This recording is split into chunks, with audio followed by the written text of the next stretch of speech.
The following case is drawn from public records. What happens when the person you love becomes the person you fear? On Thanksgiving Day, 2018, a 29-year-old flight instructor named Kelsey Berreth went grocery shopping with her 1-year-old daughter and never came home. What investigators uncovered would reveal a portrait of deception, hidden affairs, and a chilling plan executed in daylight. According to court records, the man she trusted most was quietly plotting her death.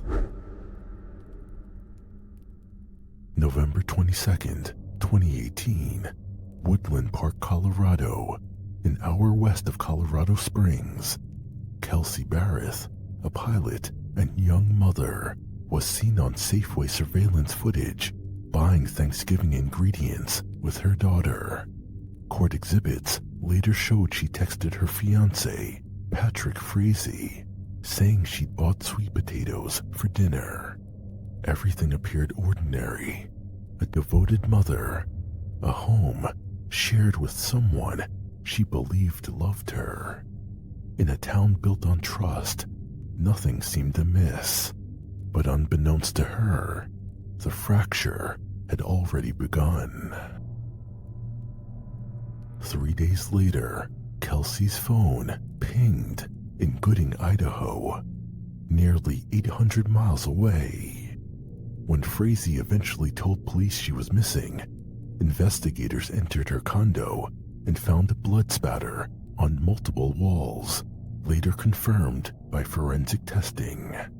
According to the arrest affidavit and witness testimony, Frazee allegedly lured Kelsey into a blindfold game, claiming he wanted her to smell a scented candle. Prosecutors said he then beat her with a baseball bat, all while their infant daughter was reportedly in a nearby room.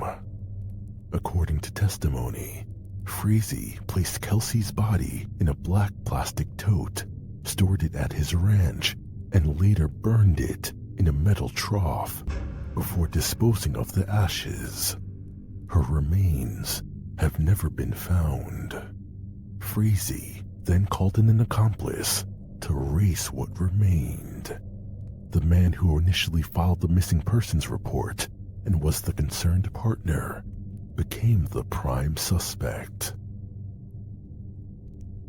According to police reports and trial testimony, cell tower data placed Frazee's phone near Kelsey's condo the afternoon of Thanksgiving. His mistress, Crystal Lee Kenny, a nurse from Idaho, admitted that Frazee had asked her to kill Kelsey on 3 separate occasions earlier that year. When she refused, she said he told her he'd taken care of it. Kenny drove 13 hours to Colorado, arriving to find what she described as a horrific scene. She brought bleach, gloves, and trash bags, cleaned for hours, and disposed of Kelsey's phone on her drive back to Idaho.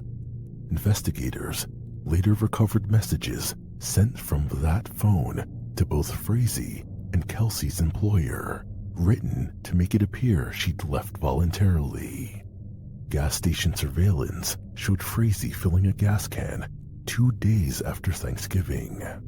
According to court testimony, investigators discovered a disturbed burn area on Frazee's property, consistent with the timeline Kenny described.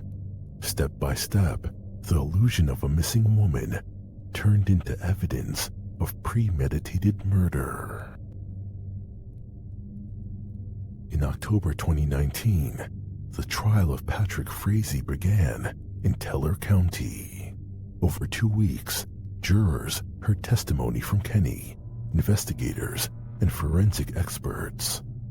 On November 18th, 2019, Frazee was convicted of first-degree murder, solicitation to commit murder, and tampering with a deceased human body.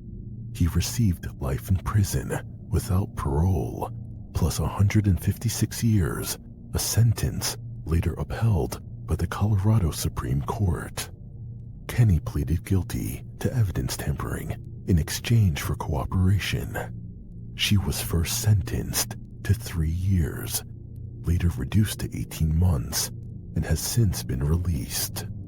Kelsey's daughter now lives with her maternal grandparents, who continue to speak for the child her mother never got to see grow up. In a community that prized loyalty, people were forced to reckon with a truth few wanted to face. Sometimes danger is disguised as devotion. Most murders, born of intimacy, are crimes of passion, impulsive, chaotic. This one was planned in silence. Frazee kept a double life, devoted father on one side, secret lover on the other. Kenny rationalized her role, convincing herself she was helping. And Kelsey Berreth, the flight instructor whose life was built on control and precision, was undone by someone who studied her trust as closely as she studied her instruments. According to prosecutors, his motive was control, of custody, of image, of the story itself.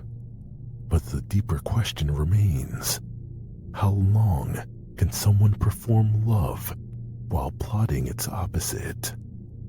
Every piece of evidence in this case suggested preparation, not rage. Every gesture of affection rehearsed. Court records show a mother vanished, a lover confessed, and a community learned how easily kindness can become camouflage. The betrayal was not loud, it was methodical. And the worst part, the child in the next room will grow up hearing her mother's story from strangers. Because sometimes the monsters don't hide in the dark. They often smile in daylight. What scares you more, the cold-blooded killer, or the person who can make you believe a lie? If this story left you uneasy, subscribe for the next descent into trust, deception, and the minds that blur the line between love and control. This is Mr. H. You've listened to Masked Horror.